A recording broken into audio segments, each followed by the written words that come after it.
Welcome back. Still tuned in to Salam Media. The time is 9:37, and we're still continuing with the show, and we'll be shifting our focus right now to right here at home, Africa, where Belgium is facing legal accusations of colonial-era crimes against humanity in Congo. I think if you know a brief history of Belgium and its time as a colonial power in the Congo, then yeah, you'd know that there were some major atrocities committed against the people of Congo by Belgium. But there's a really interesting case where mixed race women are seeking reparations, and to give us more insight and information on that, we are joined by Mary Claire Chizala. Mary Claire, thank you so much for joining us. Welcome to Salam Media. Appreciate you giving us your time.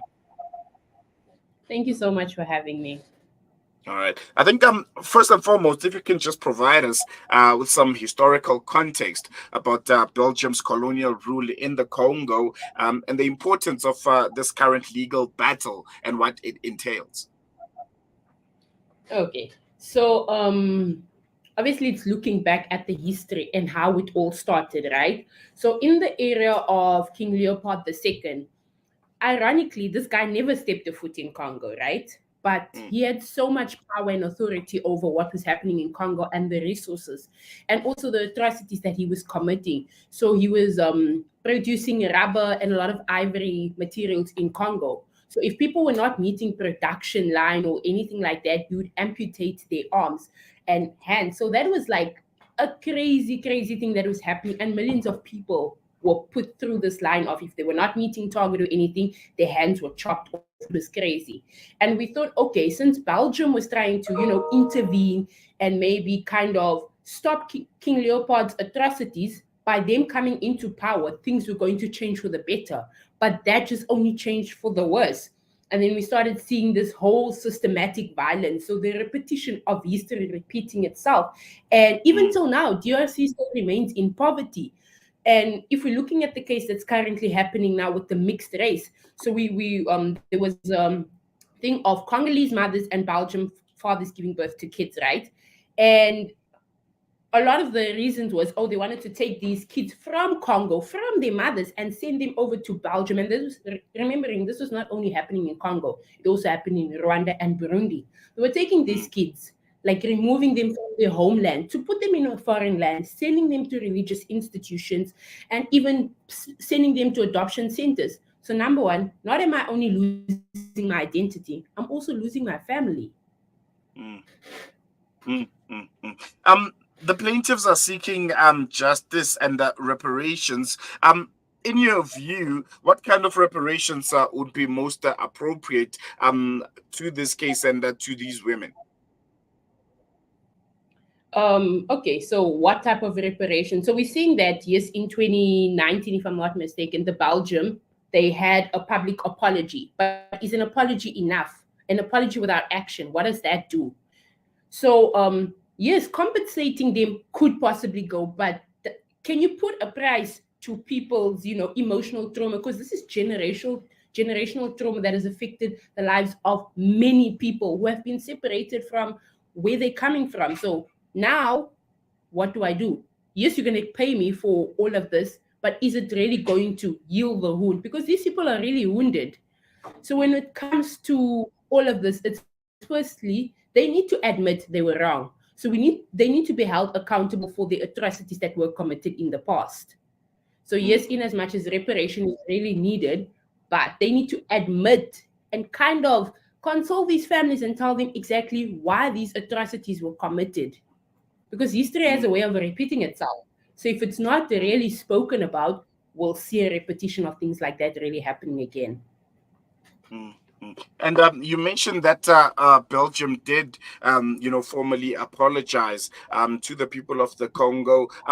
How has that apology been received by those that have been affected in the Congo and, their descendants, essentially? Yes, they have apologized and things like that, but were they really admitting to their guilt? Because now we have a new government in power, right? So And we see that even though King Leopold II committed a lot of atrocities, he's still being celebrated in other parts of the world. Like, that is really crazy.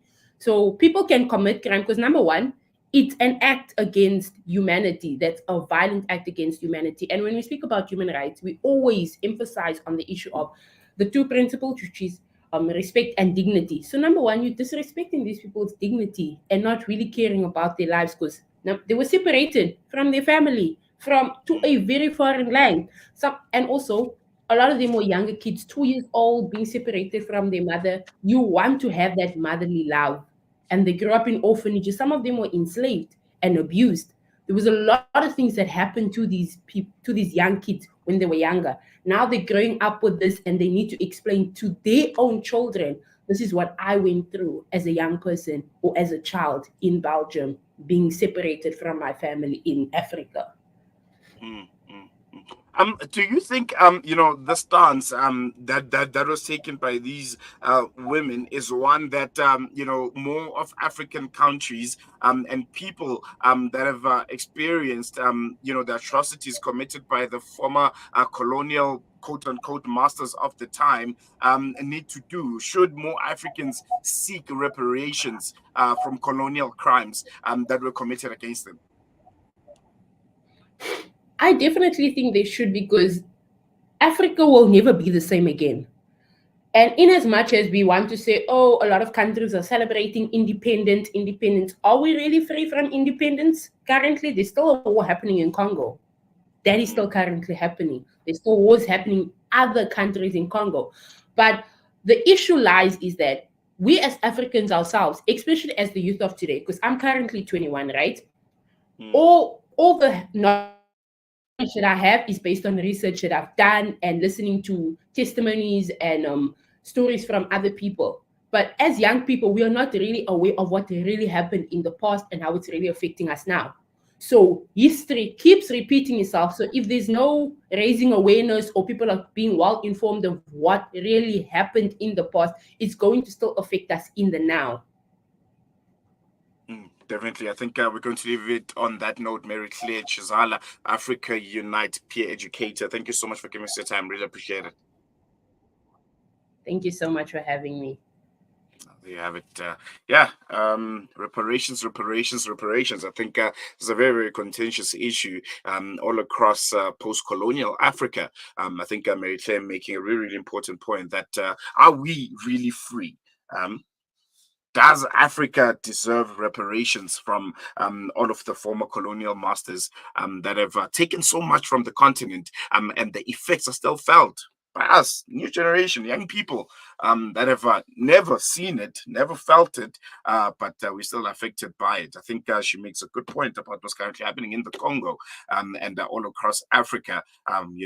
Former French colonies, former British colonies like South Africa, where the effects, particularly here at home in South Africa, the effects of our colonial history and apartheid history are still being felt generations and generations after. You still have spatial planning, you still have remnants of the Group Areas Act. I think I read on social media someone saying they went to Soweto for the first time, and they were so amazed that there's I'm not sure how true is this, but there's literally one point of entry, well, one main point of entry and one main point of exit, which is remnants of the Group Areas Act and the control that was seemingly being put on the black population of Soweto of the time. So yeah, reparations. Do Africans deserve them? Definitely think that they do. Going to take a quick break. When I come back, news and views continues.